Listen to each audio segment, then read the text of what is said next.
এই যে দেখো বন্ধুরা, আজকে আমার বন্ধু একটা ভিডিও শুট করতে গিয়েছিল, তখন তার হাত থেকে মোবাইলটা পড়ে গিয়ে তার ডিসপ্লেটা উড়ে গিয়েছিল। তখন তার রিয়াকশনটা দেখার মতো ছিল, তো আপনারা একটু তার রিয়াকশনটা একটু দেখেন। এখন যেহেতু তার হাতের মোবাইলটা ভেঙে গেছে, তো তার সাথে কোনোভাবেই কন্ট্যাক্ট করা সম্ভব হচ্ছিল না। তো তাকে বুঝিয়ে সুঝিয়ে বললাম যে এটা ডিসপ্লে না ঠিক করলে তোমার সাথে কন্ট্যাক্ট করা অসম্ভব হয়ে পড়বে। তো সেই জন্য আমরা সিলেটে যাওয়ার জন্য রওনা দিলাম, আর যাওয়ার পথে দেখলাম বন্ধু রাজমহলে লঙ্গি পরে চলে আস।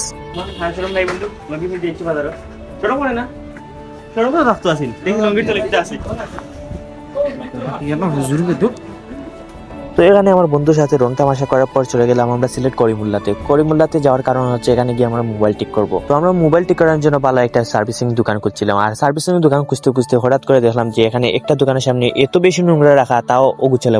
আর এটা দেখে আমরা টাসি হয়ে গেলাম, এই নোংরাগুলো কি একটা নির্দিষ্ট জায়গায় ফেলা যেত না? তো যাই হোক, এটা আমরা এড়িয়ে গিয়ে আমরা একটা সার্ভিসিং দোকান খুঁজে পেয়েছিলাম। তো সেখানে আমার বন্ধুর ডিসপ্লেটা ঠিক করার জন্য দিয়েছিলাম, কিন্তু এই মোবাইলটা সেই মোবাইল নাই যেটা ভেঙেছে, আর এটি হচ্ছে তার আরেকটি স্যামসাং ফোন যেটা ডিসপ্লে নেই।